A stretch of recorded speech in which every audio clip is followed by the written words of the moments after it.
Well, hello everybody, this is Tim Green with Rattle Magazine. Welcome to your critique of the week. It's Friday, June 20th. So glad you could join me. Submittable was just acting a little weird, but let's see. Hopefully it'll work. Let's see. Who do we have in the house? Lynn Schilling is here. Hey, Lynn. Danette Bermia. Steve Horrell is here. Holly York. Brian O'Sullivan.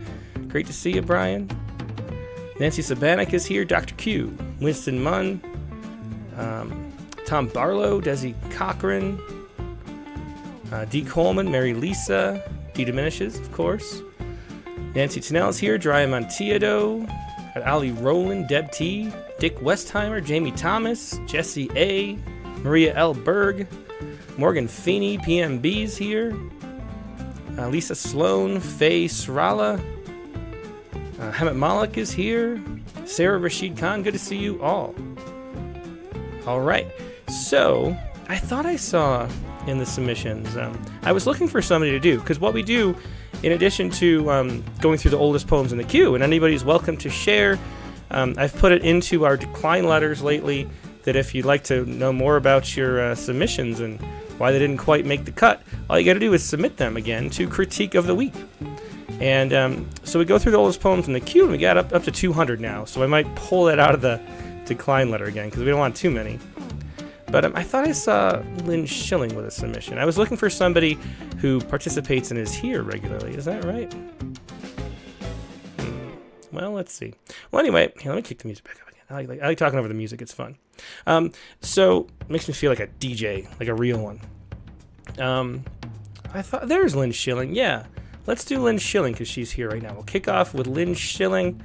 Now, as always, the goal of the critique is to give that wonderful workshop experience that's so useful, just hearing what other people think about your poems, what works, what doesn't, any kind of suggestions, line breaks, diction, word choice, where the poem falls flat, how the ending lands, where the turn is, all that kind of stuff. Anything you can think about, leave in the chat windows. I'll pass as many as long, but of course the poets can share poems or can read the comments too. And if you're somebody who participates regularly, we'll reward you by letting you do it sooner. We won't have to wait your turn in line. We'll jump you up to the top. That's one of the many rewards of participating on the Critique of the Week every week. So thanks so much for being here. It's really fun to do. Let's jump into a critique. And like I said, Lynn Schilling, I was looking for somebody who participates, and Lynn Schilling was here. Lynn says, prompted by discussions and Critique of the Week, I have been working on my plating of poems. I would love to hear if other formats may be more effective. Also, I have been reading Jeffrey McDaniel, which has made me to be more vigilant in looking for metaphors that are maybe not as obvious as my usual picks. Any talk of the use of metaphors in these poems will be especially helpful. Thanks. And you can check out Lynn Schilling's work at lynnschillingpoetry.com if you want to check that out. All right, well, let's take a look. Lynn sent 2 poems. Yeah, and PMB says plating. Plating is a concept we came up with here at the Critique. Katie, of course, went to culinary school, and we were talking about plating food one point, and we realized that poems can be plated too, and it's the same function and the same purpose, which means just, I think we have a Poetry Space episode on that, if I remember right, but it's just the presentation of the poem on the page, and it does the same thing if you sit a dish of food down in front of you. Some ways of presenting it makes it look like something that you want to eat and take a photo for Instagram. And some things make you, like I'm from Rochester, New York, and our best cuisine that we're most famous for is the garbage plate. And the garbage plate from Nick Tahoe's is not something that would be a good example of a well-plated dinner. And you don't want your poems to look like a garbage plate. You want them to look like some fine dining, or at least something that's delicious that you want to remember and see. And that's what we're talking about. All right, so let's take a look at the first poem. And remember, we're going to look at how the poems are structured, the line breaks and spacing questions Lynn wanted to know especially, and the metaphors. Those are 2. Brian Sullivan remembers the garbage plate, yeah. Lines down around the block at 2 a.m. for the old garbage plate, which Nick Tahoe started just taking whatever he had left at the end of the day, throwing it in a plate and calling it the garbage plate, and that became the the thing that Rochester's famous for as far as dining. It's really not anything to be proud of. Also, we have white hot dogs. because I think because the company that made the hot dogs and Rochester ones ran out of the food dye. So those are that's my background. Anyway, let's take a look at this poem, Trail of Tears. This is Lynn Schilling. Lynn coming from Connecticut. And here we go. Here's Trail of Tears. Trail of Tears for Skip. They lie limp on their sides, their leaves blackened by a reckless spew of poison from the landscaper's spitting machine. Black-eyed Susans, Elysium, red and yellow poppies dead in their beds. When we talk on FaceTime, my sister's face, slick with tears, looks like a question mark searching for an unanswerable sentence. She has spent years spreading manure, protecting perennials like they were escapees from bad foster homes. Over the decades, she tucked those thriving flowers into her heart until they became her lifeblood. And as so often happens, her grief for them merges, uninvited, with the snowballing bits of loss, picked up over her 80 years of marching through hard winters, and because I love her, merges with mine too. So that's the first of two poems, Trail of Tears.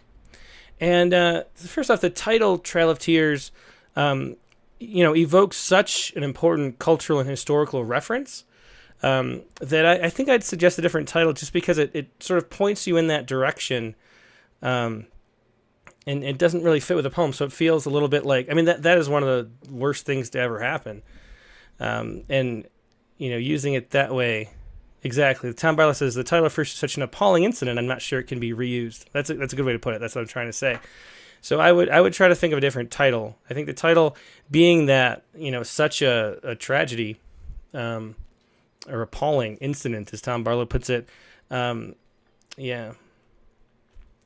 of the things, unless you're writing about it, unless you have a reason to write about that, it's hard to reference other things. It's kind of like, comparing things to the Holocaust is just a little over the top given the actual calamity involved, so it's the same kind of thing. So we would find a different title would be my first suggestion. Now, as far as the plating, Morgan Feeney says the plating looks good, but I don't feel so certain about some of the line breaks. The we, talk, her, or lifeblood feel a bit jarred. And that's the thing. When you look at poems, you want to think about the effect that the actual spacing and presentation have.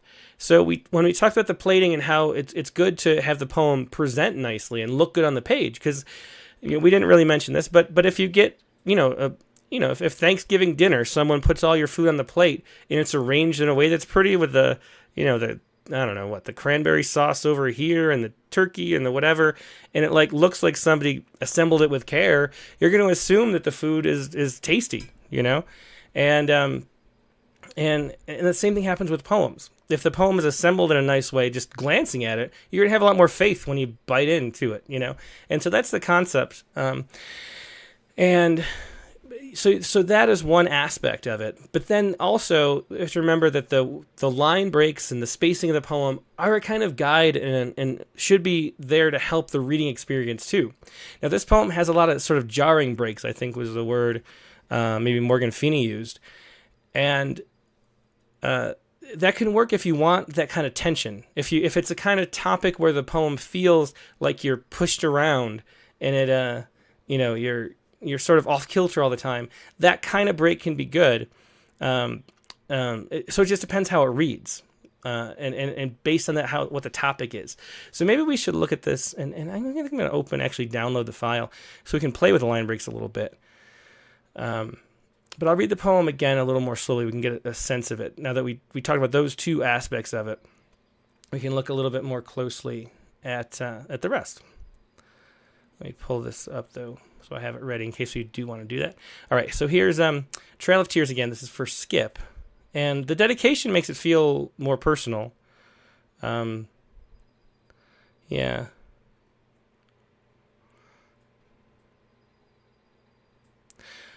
Well, let's take this closer look here. Trail of Tears for Skip.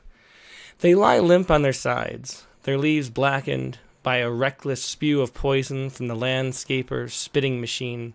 So one of the things with this break, and already it has like a traditional way to break poems into lines, if it's free verse, is to sort of chunk it based on actual syntactical phrases. And that way you have where there's a natural pause in both thought and breath, like a tiny space within those, because you're chunking these units of concepts, the way that adjectives clump onto nouns and verbs and their adverbs and all those kind of things. So you have a sort of a pause at the same time that you're mentally pausing, and that's kind of a smooth, normal way to do it. When you have landscaper's spitting machine, because that's like one unit, and you have the break across there, that's the kind of thing we were talking about already with it. It's a little bit jarring, which is fine by me. It depends on how the poem feels, I think. A spitting machine is something I'm not sure if spitting is the right word, unless I'm not thinking of the... is there a certain spitting machine? I'm imagining it being the seed sprayers.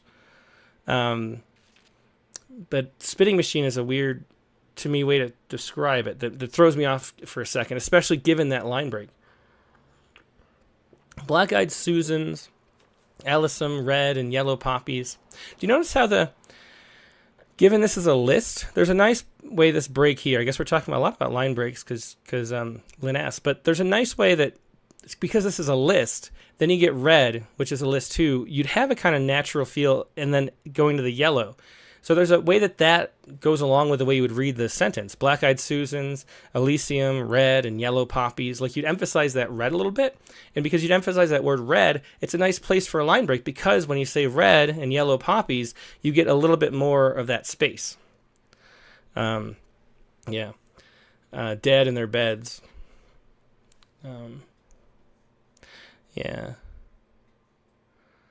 Morgan Feeney says, I guess spitting machine must be a machine that's spraying out weed killer. Maybe spraying machine, or, I Google a lot when I'm writing poems to see what things are actually called. What is is it just a sprayer? Machine with wheels? I've definitely seen those. A sprayer, just a boom sprayer, some people are calling it. A sprayer just in general. Yeah. Chelsea McClellan, we just call them sprayers. Yeah. PNB says either way I pose brand names. And PNB was talking about, we'll get to the FaceTime in a little bit. Brand names too. It's one of those things, there's a kind of register for that. So if you're writing, the poem has a lot of brand names, it can work. I mean, look at Denise Duhamel poem that's full of lots of details, like the brand of, or bras and vases and all sorts of stuff, and Coca-Cola. There's a way that you're within, the way of speaking that the speaker has, which works. If it, so using names like that can, if it's consistent in part of the poem, I think it works. And if it's only one, though, it stands out. So PNB's talking about the FaceTime. Let's see. So anyway, Black-eyed Susans, Elysium, red and yellow poppies, dead in their beds. When we talk on FaceTime, my sister's face, slick with tears, looks like a question mark searching for an unanswerable sentence. I like that question mark, the description of it. Now, PNB said FaceTime is a little dated already. And that's the thing. When you have poems that do reference, brands and consumer items and things, that does date the poem. It fixes it in a certain time and place. If you have a poem talking about answering a phone in a phone booth, it's going to feel like you're set in a different time, which is fine too. And so that's, to me, I think people still use FaceTime. But because that's just Apple's. Isn't that Apple's version of Zoom?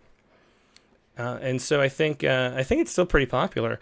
But it will date the poem eventually. So you go in knowing that. Like Black-eyed Susans are always going to be a reference someone understands. It's the name of a flower that's been around for hundreds of years. FaceTime is something in a while people are going to say, huh? And so you have to decide if you care about that or not. Okay. But anyway, my sister's face, slick with tears, looks like a question mark searching for an unanswerable sentence. She has spent years spreading manure, protecting perennials like they were escapees from bad foster homes. So we have a couple similes in these two sentences.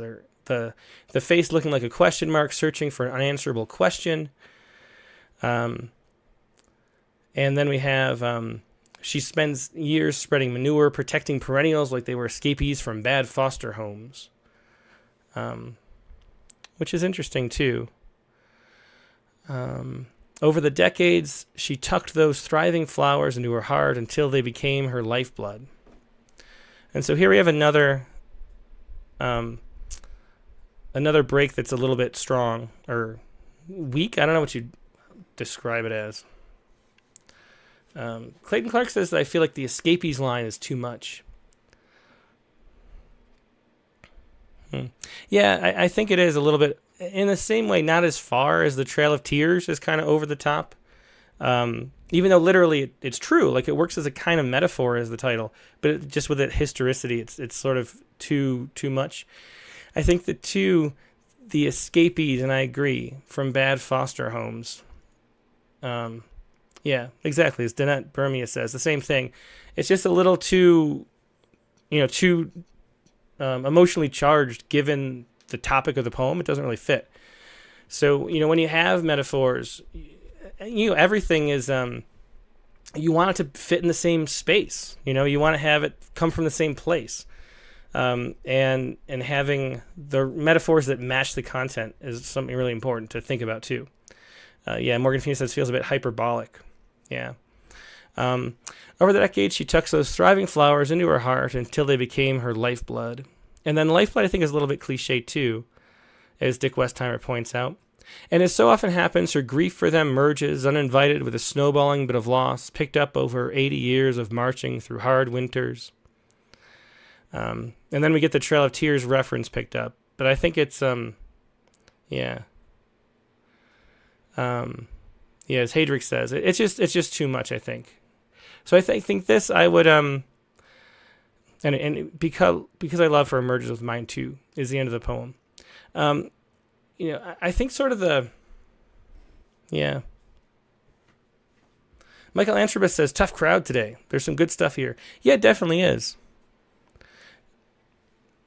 And I like the concept. I like the talking on the impulse to write about this topic, I think really works well. I think the problem is the frame of the Trail of Tears ends up being too much. And that ends up, so many things, many times poems have this sort of frame around them that you're talking through. And I think that the frame just doesn't really fit the topic. And so I think this is a poem that's a rewrite, even though the lines and the images are really good. We're engaged with that. But I think that the frame of the trail is just too much. Yeah. So I would try to think of a different way to talk about this. Maybe a little bit more direct in the open. Chelsea McClellan says, I'm feeling a lack of why the flowers are so important to her sister. I like the ending sentiment. Yeah, I guess that's really what makes the poem, curious to me. Like, I want to know more. I'm curious to know more about, the flowers and why they're so valuable. But I think it's just framed wrong. So I would rewrite the poem. I think it's a good poem to write about. I think the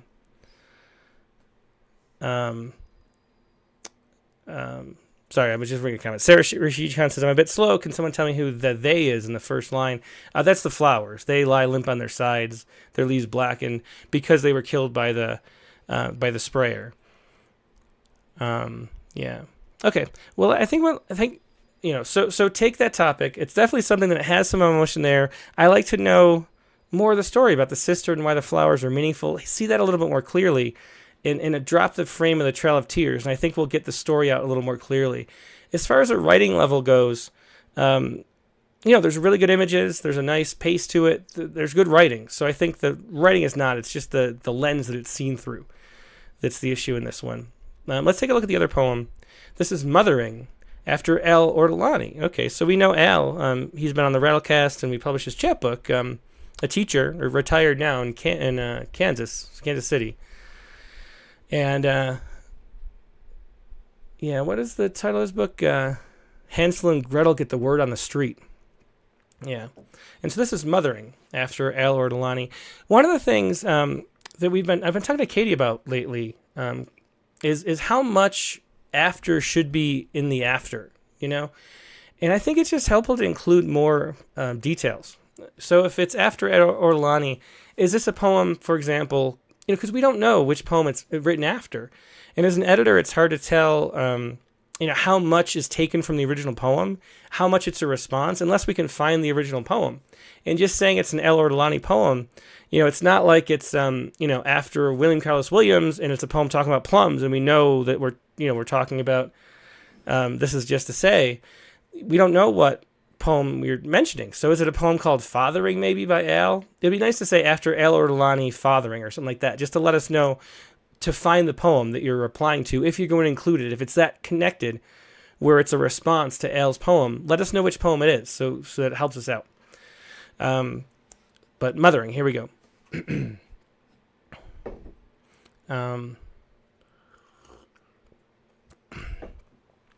Oh, that's interesting. So for the last poem, I'm just going to read this out because PMB suggests FaceTime could be the title. I think that's a good suggestion. Yeah, FaceTime and using that as the frame. And because sorry to pull back to the last poem when we're about to start the new one, but I think that's actually a really good frame because, what wasn't working was A Trail of Tears. It was pushing it too far into sort of insensitive melodrama, I guess you could say. But if we call it FaceTime, we have that wonderful description of the question mark on the face. We could really talk about the details of the face and what that experience is like. And maybe that has a lot to do with what the poem is about, is talking over that distance, and having that emotional connection to someone, but you only, someone as close to you as your sister of 80 years, but only seeing them on the screen. And that would allow us to show the details of facial expression, a whole bunch of stuff. I think that would really open up the poem's subject matter. So great suggestion by PMB. Yeah. Okay, let's move on to the next poem now. Mothering. And again, I would say after El Ortolani's Fathering, pretend that's what it was. Okay, Mothering. Protected by the roof of the porch, a robin has tucked her nest on top of the artificial spring wreath hung on the front door, with easy access to grass and flowers and oak trees, showing she knows something about location, and picking real estate. But when the door swings open, she flies, flustered from the nest, fussing nearby until the door closes. It's like finding the foundation underneath the kid's bedroom is cracked. Like attempting to eat cherry ice cream on a steamy afternoon in a cone that has a hole at the bottom, or trying to drink a cup of scalding coffee on a train when it lurches. It's like believing your child is safe because she is American-born, only to see her swept up by ice and sent to Honduras. Mothers need to be flexible, but there are so many openings to peril, so many teeth in the mouth of despair. They might tie themselves in knots, but even the most agile can't block it all. Yeah, so this is interesting. So I am curious, having read the poem too, what Al Ortolani poem it's after. But I think that really nice images, really nice pacing. I like this style. Of line breaks, of having, I think it really works for your voice to have, consistent stanzas. Lisa Slint says the breaks in this one are so good. Yeah. And it fits the size of the poem really well too. When we have, a harsher, sharper break, it kind of fits with what we're talking about too. And some great lines. So, yeah. Yeah, nice music, says PMB. So protected by the roof of the porch, a robin has tucked her nest on top of the artificial spring wreath hung on the front door, with easy access to grass and flowers and oak trees. So I think really great start, it paints a scene and there's metaphor buried in there. Sarah Rashid Khan says tercets are my favorite. And it depends what kind. There are certain poets that write like this. One of the ones, just to think of a random poem, Jeff McRae, who I really like a lot, most of his poems are written in this kind of style where we have really sharp line breaks. And it's not really worth sharing poem, but him, Christine Potter is another one that she is a frequent contributor to Poets Respond, where there's the real order in the way the poem looks, and that tension I think works really well. Here, I think in the last poem there were a few lines that went a little too far, being a little too sharp, and it made you trip over it. But this, I didn't trip over anything. I think the line breaks are well done. I would stick in this style of playing the poems. I think it works for your voice really well. Anyway, showing she knows something about location, and picking real estate. But when the door swings open, she flies, flustered from the nest, fussing nearby. So great music there. The flies flustered from the nest, fussing nearby. That alliteration is just enough, not too much, but really nice. Fussing nearby until the door closes. It's like finding the fountain underneath the kid's foundation underneath the kid's bedroom is cracked. Like attempting to eat cherry ice cream on a steamy afternoon in a cone that has a hole in the bottom. Or trying to drink a cup of scalding coffee on a train when it lurches. So all good, ways of using metaphor to describe that feeling. And I think it's a good example of the way you can, list and push forward new metaphors to try to describe something, and the way that can build on themselves. I think that really works well. Let's see. It's like believing your child is safe because she's American-born, only to see her swept up by ice and sent to Honduras. So there we don't know if it's a personal experience or something from the news that we're pulling in, and that ambiguity I think works pretty well too. Mothers need to be flexible, but there are so many openings to peril, so many teeth in the mouth of despair. I think those are great lines. I think the best lines of the poem are those two. You've earned by having all the concrete details and images, using metaphor. You've brought the poem to life, and then you earn the philosophizing of that. And so many teeth in the mouth of despair is a really great line. They might tie themselves in knots, but even the most agile can't block it all. Now, this is the only thing I think. The last line doesn't feel quite right. And I understand the impulse to keep going. I don't think that so many teeth in the mouth of despair. You can feel like it wants one more thing, one more way to say it. I don't think it's found the right last sentence, this last line and a half. First of all, the tie themselves in knots is kind of cliche. And even the agile can't block it all. I think maybe there's an opportunity to go back to the bird. Something there maybe can be a metaphor for this thing you're trying to explain. How we sort of persevere in trying to block everything even though we can't, So maybe there's some way we can do that. Maybe it's a new direction to go. But I think that the tie themselves in knots, it especially after that great line, having a cliched line is just takes the air out of the sails of the poem a little bit. And I think even the most agile can't block it all just isn't clear. It just doesn't live up to the rest of the poem. So I think it hasn't found the right last line yet. But otherwise, yeah, Winston Munn says something about flying away. Yeah. Yeah,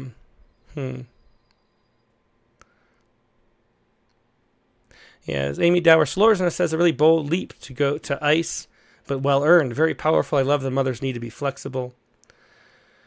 Yeah, think about the impact of the door on the bird and the doors that ice knocks on. Yeah, there's something there. It's just it hasn't found the right thing. So just play with that last line until you find the right last line is all there is to it. And I think the poem is ready to go otherwise.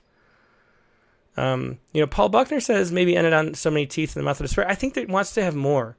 It wants to come around a little bit more.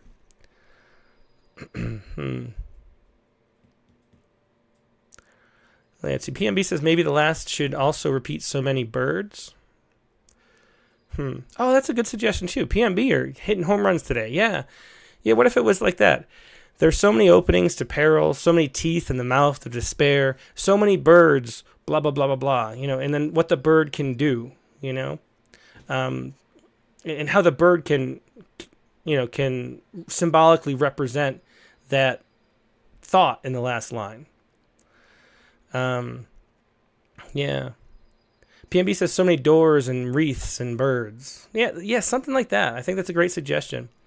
So, and I think that's what the poem sort of wants. You can feel, when you read enough poems, you can feel like the arc of something, and you can feel like there's more to be said a little bit. So I think that can be good. Yeah. Sean Evaningo Sanders says even the strongest nest can be knocked down, hit by a storm.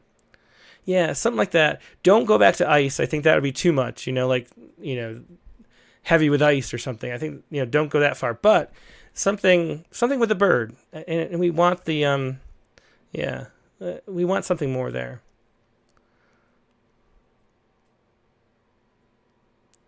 Yeah. Okay. I think that's going to wrap up. So excellent poem. I really, the first one, I think, thanks to PMB, we gave you some great ideas for where to go. And the other one's just good to go. I think the appearance of the poem, the way you've used metaphor, I think you're really on the right track. I think what you've, unlocked lately is really going to help, bring your poems to life for everybody. So thanks for sharing those. Again, that was Lynn Schilling. Good work by Lynn. Appreciate getting to share them. Now we're going to go to the oldest poem in the queue. And Subminimal is acting weird to me. What are you doing? Let's see. Maybe they're having... It's acting like it logged me out, but then it didn't. Okay. Well, anyway. Now we're going to go to the oldest poems in the queue. And I should say, there's, a lot more people watching right now that have clicked like. If you haven't clicked the like button yet, please do.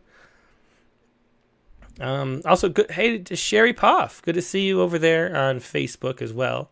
Click the like button there too. It's not the place where most people watch anymore, but it is nice to have you over there, Sherry. And I think Sherry, I remember from our reading series, coming as one of the people who read at the open mic and stuff when we had an in-person one at the at the Flint Ridge bookstore. Anyway, thanks for sharing that, Lynn. Now, go to the oldest poem in the queue. This is Natalyia Sakonus from New York. This is from January 12th, so this is about 6 months ago. That's how far behind we are on the submissions. Natalia said this. She says, are any of the Ukraine references obscure? Is the poem about my little daughter sentimental? Okay, so is there too much obscurity and too much sentimentality? Two things to keep an eye of at that request of Natalia. And let's take a look at these right now. Vels, or Velis. And so I didn't know what Velis was, but we get told in the first line. 1, Velis, god of the earth. I just had this lingering cough. It won't go away. I feel fine otherwise. Velis, god of the earth, protector of cows and musicians, bless and watch over us. At dawn we bring seeds, lay them out on the frost, mix them with others for planting. Ukrainian black earth, the famous Chernozem, is rich for harvest. As the dead swallow our seeds, breathe out frost, the black earth turns a mourning veil. During the war, cows bellow for grass and the rough palms of their owners who've disappeared into the earth. The cry of the Trembita crosses the Carpathian Mountains and the Dniester Basin, pierces the fields with a trembling wail. Velis, god of cattle and peasants, punish enemy oathbreakers with diseases, wage battle with Perun, the warrior god. Put up a bear's paw to protect our cattle. Let the wine we pour under a tree during a country wedding cleanse the earth of blood. We pray silently from our guts, from the back of our throat, for the end of war. Yeah, okay, so this one, I think this, I like the, one of the things we say all the time is when you have a real sense of who you're speaking to and who the speaker is and who they're speaking to, no matter what that is. The poem has a lot more intimacy and connection. We feel like we know what's going on and we can connect with it when we have that sense of who's talking to who. And so a prayer poem can work really well. So Velis, god of earth, protector of cows and musicians, bless and watch over us. That's a great opening. And I think what we need is to stay within that voice. Michael Antrobus says, I'm kind of lost in this one. And I think what happens is we get into, we lose that sense. We set up that voice and then we lose it in a way that this new voice kind of enters in that's sort of melodramatic and too trying to build the drama too strongly. And so I would really think of this as a prayer, how to make it a prayer the whole way through the poem so it feels that way. And I think that would really work. And so, okay. So at dawn we bring seeds, lay them out in the forest, mix them with others for planting. Instead, if we stayed in that voice, we bring you seeds. lay them out in the forest. We mix them with others for planting. So keep that you address. And I think that works. So Melody Whitney says, I love the black earth turns morning veil. I think that's nice too. And so those are good details. But the problem is we've shifted. At dawn, we bring seeds, lay them out. It sucks away that intimacy. Hal York says, I don't get the I and the asterisk. Yeah, I assume that was that was just like part one, and then it wasn't. It turned out to be the whole poem. So, oh wait, no, it is. There's a huge break. Never mind. That's only part one of the poem. Let me read the second part. 2. In a Shalom Aleichem novel, a small boy frolics in the grass with a calf he grew up with. They roll on the grass and chase each other's dreams. When the calf is slaughtered, the same happens to the childhood. Some say you cannot have a cow for a god, but my mother adored cows, the way their stare soaks up the scent of the earth, mixed with dung and the lays of a summer's day. Veles is God turned into a cow, who watches his country's ruin with a gaze so soft it seems dumb. He and his cow bears witness to the dying earth, to the slow, stealthy dying of light in winter. But the trombita players will sound the horn to wake the earth of its slumber, to shake off winter, to herald the green chaos of frolicking spring. Okay, and that is the actual end of the poem. So with that big gap, I just thought it was over. But yeah. So again, even the second part 2 feels the same way. I think the structure of this poem, it wants to be that prayer-like structure, and maybe you can have 2 parts where it's 2 different people praying.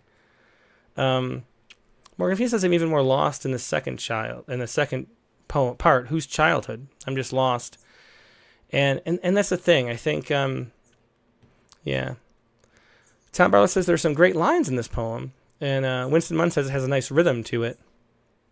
Wendy Wynn says he's a cow, but he and his cows? So, yeah. So what would I do with this? So the poem is Veles, and that's God of the Earth. My suggestion is to make it, I think I like the 2 separate prayer voices. I think because you can get that in the second half too, the second part. So in the Shalom Aleichem novel, a small boy frolics on the grass with the calf he grew up with. They roll in the grass and chase each other's dreams.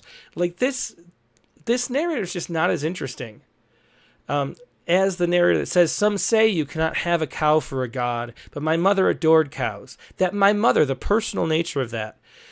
So imagine, I think this child, like the first half being someone else praying, the second half being the child praying. And I think that's what I would do. I would focus on these direct address portions because I think they work really well. That's where the poem sort of takes off and comes to life. When we're talking about in a Shalom Aleichem novel, that's just not that interesting. A small boy frolics on the grass with a calf he grew up with. Now, the poet, sorry, and once again, the poet was Natalyia Sakonus. Natalyia wanted to know if some of the references were too obscure. And I think not, because we know the place is situated. But the references still have to be interesting. And I think that the details like this aren't, even though they're references, but like we know it kind of comes from the place, I don't think it just isn't as interesting as the rest of the stuff. PMB says, from some say on is my favorite part. Yeah. And that's when we get back to the direct address. Some say you cannot have a cow for a god. Let's reread the whole poem again, since we screwed up and only read the first part as if it was the whole thing. Veles. And we'll think about how we can put this poem together as a whole. And wonder if it even needs 2 parts. Could it be one person praying the whole time? That's a question for this. Veles, God of the earth, protector of cows and musicians, bless and watch over us. At dawn we bring seeds, lay them out in the forest, mix them with others for planting. Ukrainian black earth, the famous Chernozem. See here, if we stayed in the address, I think this would work well. The Ukrainian black earth, the famous Chernozem. This is a thing to be aware of. If you're praying to God, God knows it. And if you're talking in a way that is really intimate with the location or the culture or whatever, you don't need the explanation. There's this thing in science fiction novels called an as you know, Bob, and where, there's some kind of plot hole, and then some scientist will walk up on the spaceship or whatever, and they'll say, as you know, Bob, the Klingons are allergic to our death ray, and that's like the key point that like the narrator had to get out. You don't want to do that in science fiction books, or in poems too. If the speaker is speaking to an intimate setting, people that don't need the explanation, just say, the black earth of the Chernozem is rich for harvest, and let us, have the faith that we'll look that up. Keep in the voice of somebody who would be using that word. And I think that having that be described there, I think that fear about having the reference not be understood, as Jesse says, a little too much explanation makes it feel telly. I think the fear of us not getting the references is taking you out of the voice of the poem. The speaker wouldn't actually say that, wouldn't actually have to describe in this situation what that is. They would just say it how they would say it and let us figure it out. Because we know enough. We know enough about the God because of that opening is nice in the descriptions, and then we talk about Ukrainian, so we know that location too. And so that I think that's just leave it at that. We don't need the famous Chernozem. But I would still keep it in that direct address, know who you're talking to the whole time. And I think making the whole poem a prayer is the way to go. As the dead swallow our seeds, breathe out frost, the black earth turns a mourning veil. During the war, cows bellow for grass, and the rough palms... See, rough palms is a bit of cliche. The rough palms are their owners who've disappeared into the earth. The cry of the trembita, and I didn't read this one. The trembita is a type of an alpine horn made of wood. That's what I imagine just from context. So I don't know if the note's necessary. It is common among Ukrainian Highlanders who live in western Ukraine, eastern Poland, Slovakia, and northern Romania. And I think that's sort of clear enough. The cry of the trembita crosses the Carpathian Mountains. I think you don't need that. So anyway, Veles, the god of cattle, peasants, punish enemy, oath breakers. So here we get back into the voice that's praying directly to Veles, and I think that's where the poem works the most. Wage battle with Perun, the god of war. Put up a bear's paw to protect our cattle. Let the wine pour under a tree during a country wedding. Cleanse the earth of blood. We pray silently from our guts, from the back of our throat, for the end of war. 2. In a Sholem Aleichem novel, a small boy frolics in the grass with a calf he grew up with. They roll in the grass. I think that repetition of grass isn't strong. And chase each other's dreams. And again, this is like a narrator that's imposing themselves. I want to keep it in the prayer. I just cut this whole chunk and start with some say you cannot have a cow for a god, but my mother adored cows. The way their stare soaks up the scent of the earth. I think that's a great line. Mixed with dung and the lays of a summer's day. A really wonderful description of that. And having you can still have that direct address of a prayer and go into those cool details too. Like, you can have sort of a reverie and a meander and stuff, those side trails. Like, feel free to take them within the prayer. I think that works. Veles is God turned into a cow who watches his country. So then we go from that direct address, we go back to the narrator talking about Veles again. Just stay within that prayer. And I think the poem will just come to life. Who gazes... who, with a gaze so soft it seems dumb, he and his cows bear witness to the dying earth, to the slow, stealthy dying. So if we say, Velos, bear witness even to this, to the dying earth, the slow, healthy dying. If we stay within that voice of the poem. So just pray the whole time, and I think the poem will come to life. Okay, let's take a look at the other poem. This is a golden shovel. After Mark Strand's Keeping Things Whole. In the field, I am the absence of the field. This is always the case. Yeah, that poem.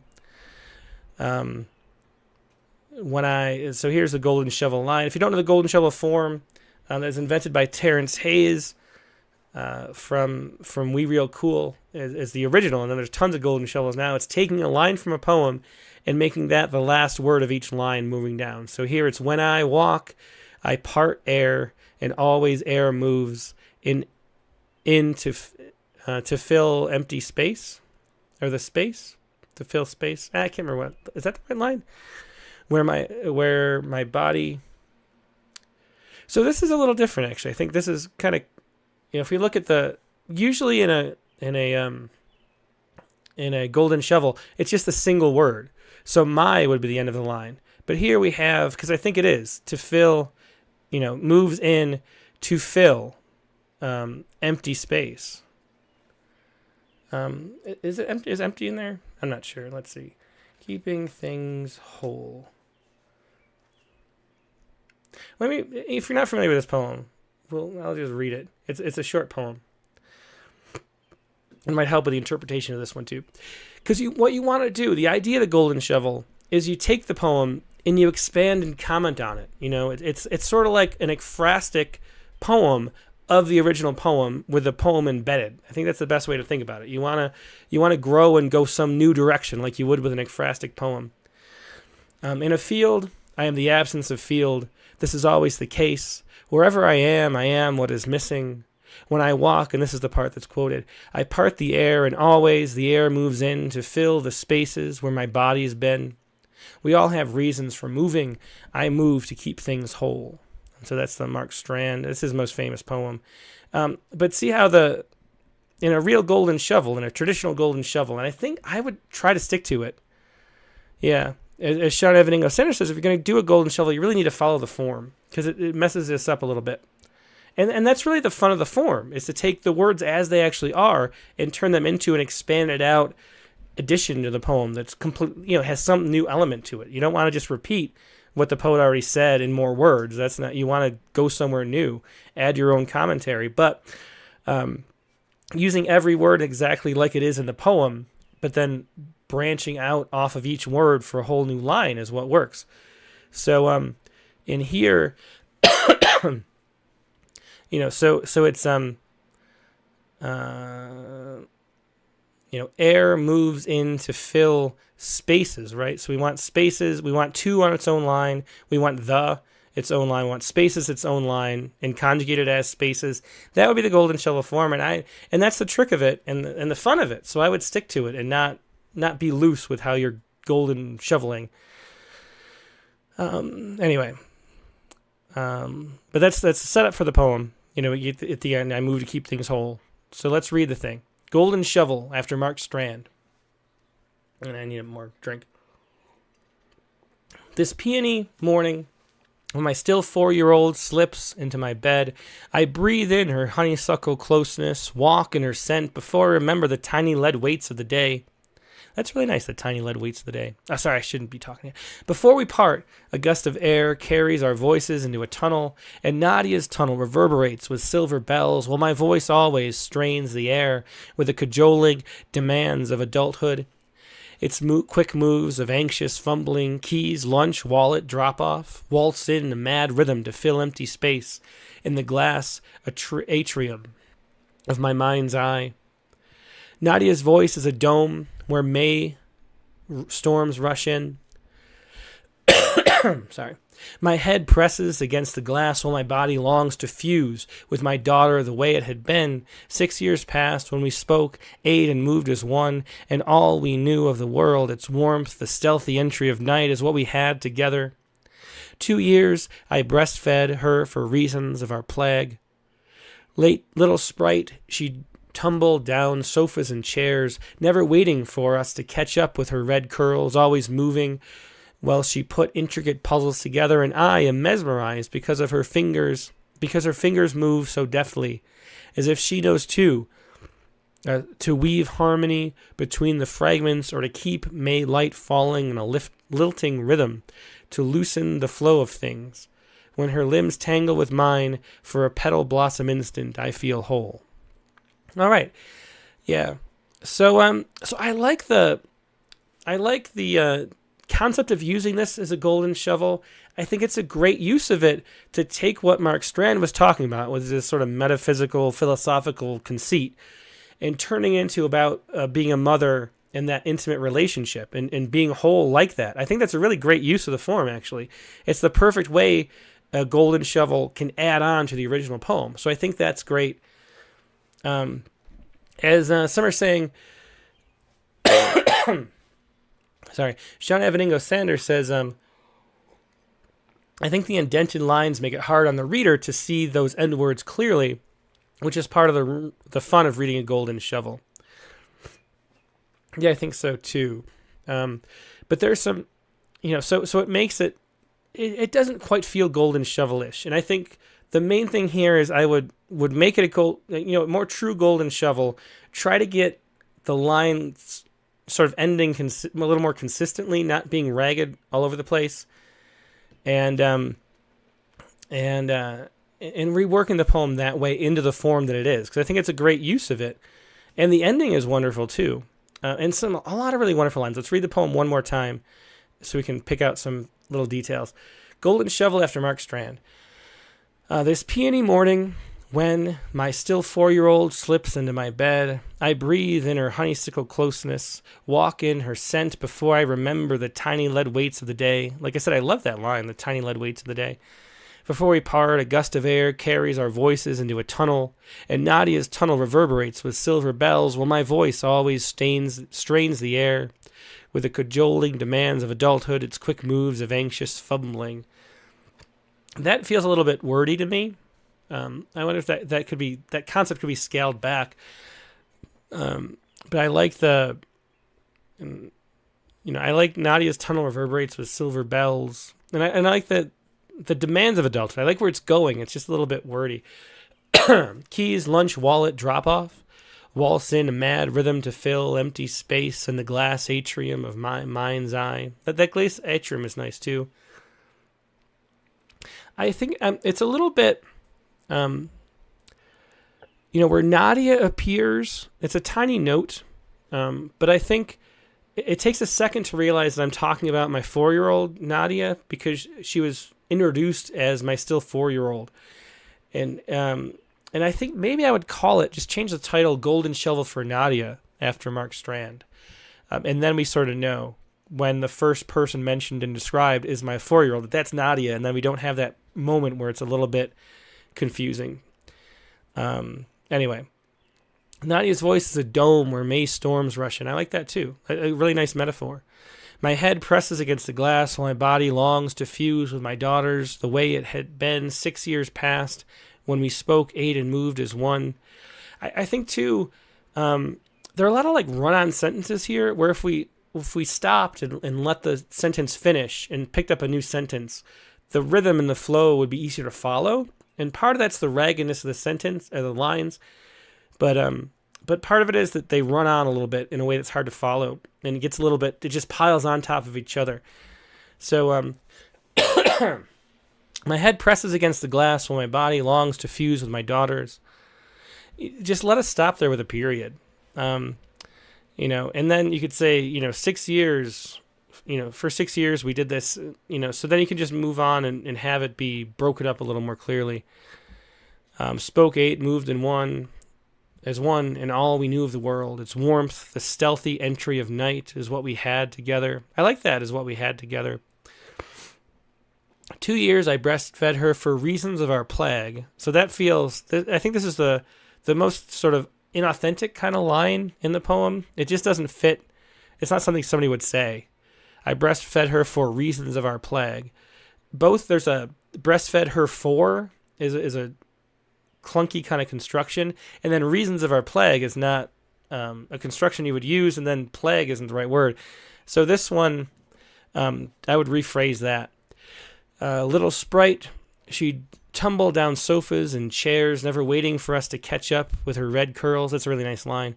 Always moving while she put intricate puzzles together, and I am mesmerized because her fingers move so deftly, as if she knows to weave harmony between the finger fragments, or to keep May light falling in a lilting rhythm to loosen the flow of things. When her limbs tangle with mine, for a petal blossom instant, I feel whole. And I really love the last line. Morgan Feeney says, for reasons of our plague, is this a COVID pandemic? I think the reference to the pandemic. I think she was breastfed for that long because of it. Lisa Sloan says, I feel like it moves too fast, departs almost too much from the original, although I love how it returns in the end. Yeah. And I think that, breaking it up with shorter sentences, so we have pauses to stop, and having more consistent line length. Just that's just the end of it. I think the poem would be great, but it needs to be worked on that level. And so, redo it, keeping a lot of the lines, but trying to be more consistent with the use of the words from Mark Strand. Amy Dower-Schlorza says, a really lovely tribute to a daughter. I think I occasionally struggle with the logic movement in the poem. First we're in bed, then walking in the tunnel, and then it feels like we're in bed again. And I think this glass atrium concept, we can run with that a little more. So my daughter slips into bed, then have the whole thing be in that atrium. And then we can, that sense of against the glass and that division that doesn't connect with the wholeness that we felt, during the pregnancy and the breastfeeding, and I think that is a great metaphor that could extend. So that's it. But as Ali Rowan says, a little tiring to follow the enjambment. Yeah. And so that's really the main thing. Okay. Well, thanks for sharing those. Really two interesting poems. I think great examples of poems that, that have a lot of substance that are worth working on, that could use work in certain directions. And I think really good examples of poems to critique here. So thanks for sharing those. Once again, that was Natalyia Sakonus. Let's do one more before we go. I took a lot of time on these. I'm trying not to, but, next up in line is... this is... Sexia Russia from Utah. No general questions, two poems here. Two of my best work, it says. The first one's untitled, and here we go. Untitled. This winter, I met him on a date. I was not expecting anything great, but as the days passed, he had me hard and fast.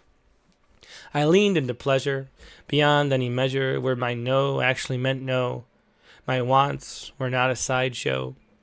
When he asked me, "What do you want?" his words were a font of confusion, like a language couldn't understand. I was searching for words to lay in the whiteboard, and spilled, I don't know. He simplified his questions like a minimal line art. Did you enjoy your part? Catching up on my breath, I confess, yes.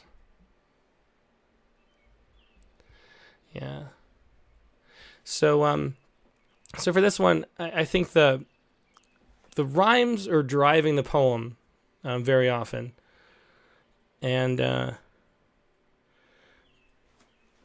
if you're going to have a form that's tight and concise and has such a strong couplet-based rhyme scheme, a true rhyme everywhere, it's got to be consistent. As Sarah Rashid Khan says, the rhyme in the beginning shifted abruptly in the middle. And it's like it just feels like you couldn't follow the plan you'd laid out and sort of gave up halfway through. And so, Mark Ritter says the rhymes are a bit too much. Yeah, and Amy Dower-Schlorza says I think the rhymes are a little sing-songy. And the problem with sing-songy poems, the problem with going to quick rhymes that are true in the easiest rhymes, is that it ends up guiding the poem because you're going, past then the first thing. It's like a word association game, past, fast, and then you're just writing toward whatever the first word came up with. If you're going to rhyme, you want to take your time, rhyme across different, rhyme verbs with nouns, rhyme across parts of speech. Try to be as creative as possible with the rhymes, because while you're focusing on that, while you're focusing on trying to come up with rhymes that are surprising and not the first thing you would think of, that's when your subconscious is playing really fun games with you, pulling out symbols and making the poem interesting. But when it's the first word you think of, date, great, past, fast, pleasure, measure, when those are the rhymes that are coming out, the poem is just being steered in whatever direction it happens to go, and it isn't making for the poem. So the best rhyme here is the meant no, my wants were not a slideshow. The no and show is a really nice rhyme. That's surprising. Yeah.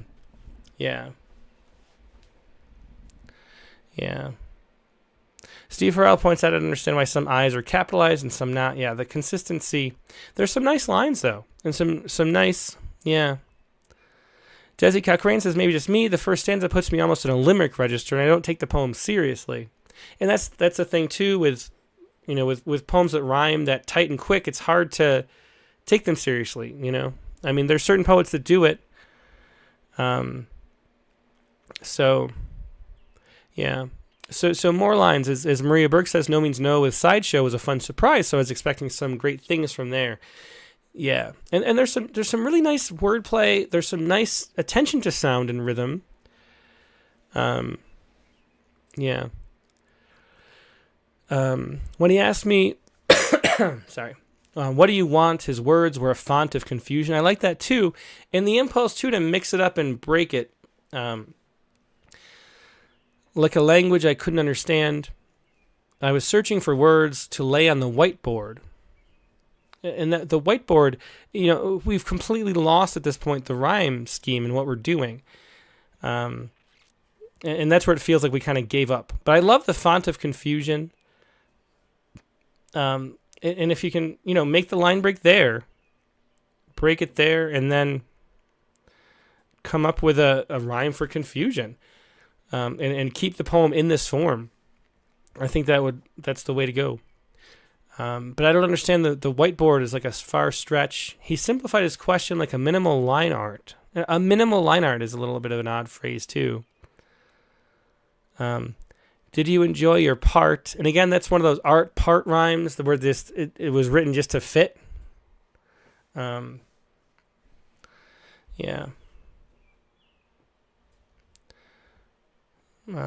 Anyway, and so that's it. So don't give up on the form and try to and make the rhymes more surprising, like that one good rhyme.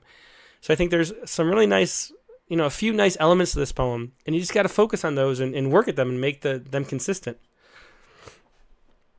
Yeah. Dry Montero says, agree, revisit stanza 3, get it back into the form, and then tinker from there. Exactly. That's exactly what we should be doing in this poem. Okay. Let's see what the other one is. Tell me more. And we'll see. The reason why we like to do two poems is we see if they're different, if they have a lot of the same issues in common. Tell me more about you, about your birthmark on your cheek waiting to be kissed. Tell me more about you. What are you thinking when you feel like giving kisses and smiles? Tell me about it. Tell me about your thoughts, trying to grasp new adventure every other second. Tell me more about you. How do you feel when you do something crazy and explore the world beneath your feet? Tell me more about you, about your tears that fall onto his shoulders, your kindness, and about your gentle touch when seeing someone innocent. Tell me all about it, about your heart which holds everything good and pure. Tell me more about you, how being a year old feels like. Tell me more. How being a year old feels like? Like what being a year old feels like? It should be what? Well, I think it's a nice turn in the poem, actually, because you're thinking, or at least I was assuming it was a romantic kind of relationship. Then to be a mother with a child is really nice. Sarah Rashid Khan says, I feel like those questions are cliche, and that's the problem with the poem. And because of that, they don't live up to the repetition. Morgan Feeney puts it this way, tell me more about what you want to know specifically about this one person and why they want to know.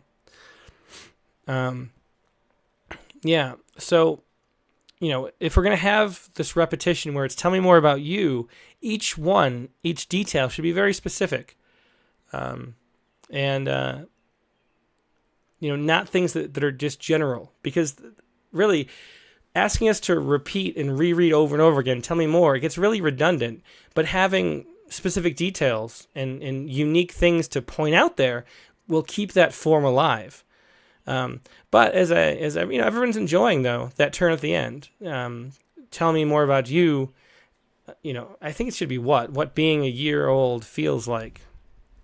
Tell me more. Yeah. So I think I like that.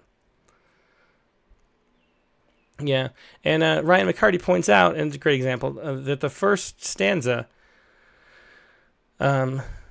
I like the first stanza a lot. Says Ryan, it pulled me in, but that was the most specific thing. Then it meandered a bit from there. And yeah, that's the thing. So stay as specific or more specific even than this birthmark on your cheek. Like that's the kind of thing we want, is that there's a birthmark on the cheek, you know? What are you thinking when you feel like giving kisses and smiles? You're trying to grasp new adventure every other second. There's nothing specific about that. Like we want those things detailed, specific, and not cliche. And then the poem comes to life. I like the structure and the surprise at the end. Well, that was a quick one. Let's do one more. We're just slightly over the hour. And next in line is Richard Evans. No specific questions. Oops. I meant to do that. 2 short poems here by Richard Evans. First one here is The New Negro. Patriarch sent me to share a bit of gray hair with you. You need to redeem the past, to echo the foes of freedom, the hooded, the hangmen, the Dixiecrats. Upon this perch you dare to stand, a servant of considerable ilk, the heir of martyrs, mulattoes in tow, around your finger a ring of fallacy, this bauble more tin than gold. Well, interesting. I think the you and the me is a little too distant, so we don't know the context. You know, Patriarch sent me to share a bit of gray hair with you. If we knew how to better understand, who is a thing, as Nancy Sabanek says. The sense of who is speaking to who, again, it's just always so important. Like we saw that earlier poem where when it was a prayer, we knew who we were talking about. PMB says hangman. Patriarch sent me to share a bit of gray hair with you. You need to redeem the past, to echo the foes of freedom, the hooded, the hangmen. It should be hangmen, he says. And that's true. It should be plural. The Dixiecrats, upon the perch you dare to stand. This perch you dare to stand. So, yeah. They're just, Mark Kuhner says, needs more clues as to when this poem is. Yeah, the when and just the more the context. There's a nice rhythm to it. And there's definitely an important, meaning behind the poem. You can feel that. But we don't have, like, why is the poem called The New Negro? And who is the you and who am I speaking? And where are we set in time? Like just the context. There isn't enough, even though there's a nice rhythm and a music to it with clearly a story to tell. As Jamie Thomas says, there's a lot of depth and rhythm with clearly a story to tell. It just needs a stronger framework. It's just too short. It doesn't it doesn't include enough within that tiny space. It's like the beginnings of a poem that haven't, been fleshed out yet. Patriarchs, I'll read one more time now. Patriarchs sent me to share a bit of gray hair with you. You needed to redeem the past, to echo the foes of freedom, the hooded, the hangmen, the Dixiecrats. See, the nice list. There's a great rhythm in that. There's music. Upon this perch you dare to stand, a servant of considerable ilk. I think considerable ilk is a clunky phrase that doesn't fit. The heir of martyrs, mulattoes in tow, around your finger a ring of fallacy. So I don't know what the ring is, because I don't know who the you is. I don't know who the heir of martyrs are. Like, we're just a little bit too lost. There's not enough detail to connect with the poem. So it's just about lack of context. This bauble, more tin than gold. I'm not sure what bauble that is. Yeah. Michael Antropos says there's a really terrific poem in here. It's created a real desire to know more in me. Please keep working on this and flesh it out. Yeah. Mary Keating says, I do like to share a bit of gray hair line as a way to say you are sharing your wisdom. That is nice, too. Let's look at the other one. Election reflection. And here, sometimes I put too much salt on the eggs. Other times I drink my dinner. The polls close at 7 now. I must choose between the saint and the preeminent sinner. I can tell the weather with my knees and whether they lied to get into office. That scaffold erected on January 6th foreshadowed what was to follow. A devil with retractable horns stoically begins to speak with one hand raised and the other on a Bible held by a mate conflicted but chic. Again, very similar. That's election reflection.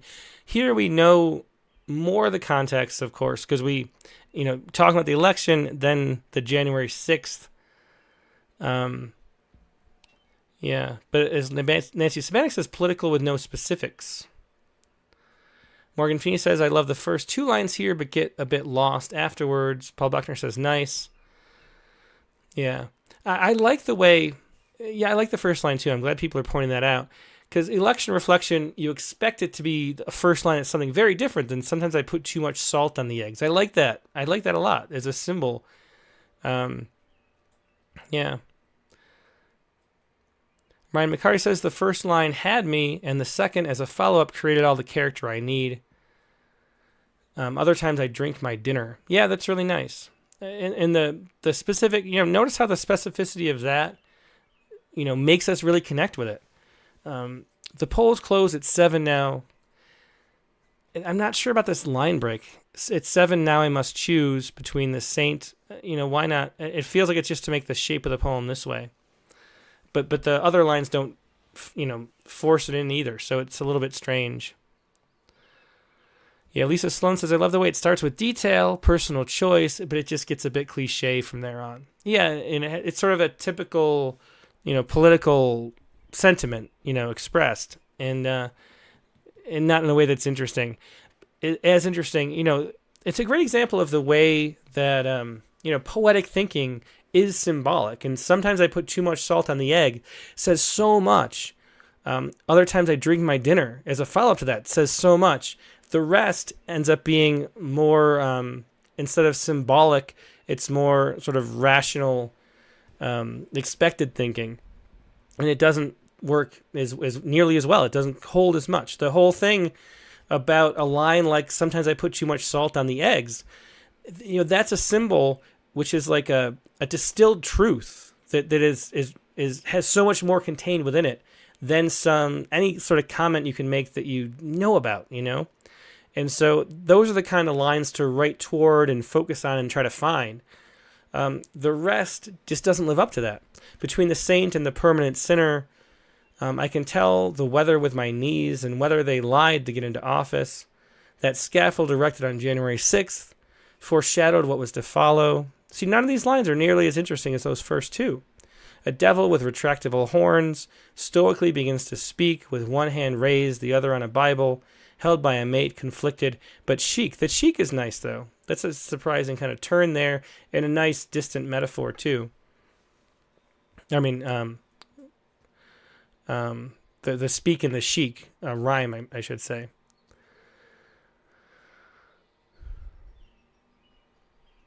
Brian O'Sullivan says, I think the dwindling lines at the end of the poem make for an interesting shape, representing the shrinking away of democracy or something like that. Yeah, that's nice. So I like that. I like that. Yeah.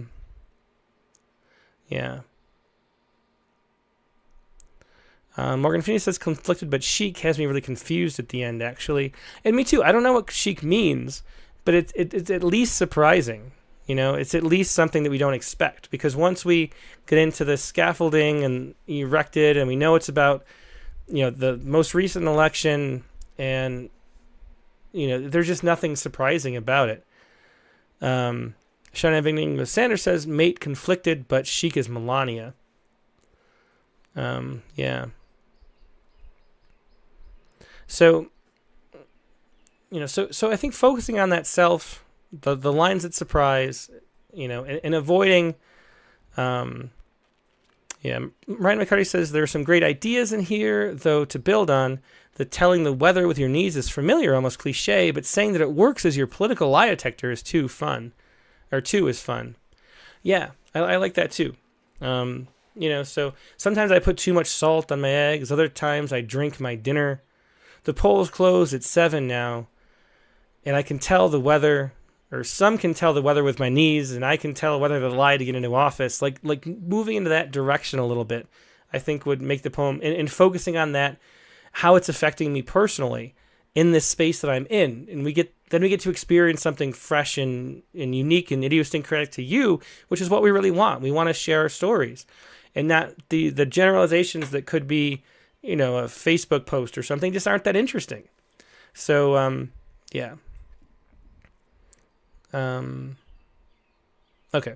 Well, anyway, that's going to wrap up the critique. Thanks, everybody, for joining us. There was 2 poems again. The poet this time was Richard Evans from Texas. I didn't mention, so thanks for sharing that, Richard. I'm going to mark it so that we can reply later. That's going to wrap up the critique for today. Now, let's see. I should mention on the Poetry Space, we have a new episode out. Last week, we talked about the Imagists. That's Katie Dozier's podcast. She's the creator. I'm the co-host. We were talking about imagery and how the Imagists sort of led to a world of imagery in poems. And that's the episode for this week. Find that anywhere podcasts are found. That's the Poetry Space. Just type that in, and that's a fun one to listen to on your Saturday maybe, or later tonight. This week's guest in the Rattlecast is going to be John Poach. Now, John is just a really wonderful poet who does so much. He's one of the founders of 32 Poems, which is one of maybe my favorite literary magazine, actually, outside of Rattle. Just a wonderful sort of taste in poetry. Also a political commentator, on social media and stuff. John not afraid to share his thoughts about anything.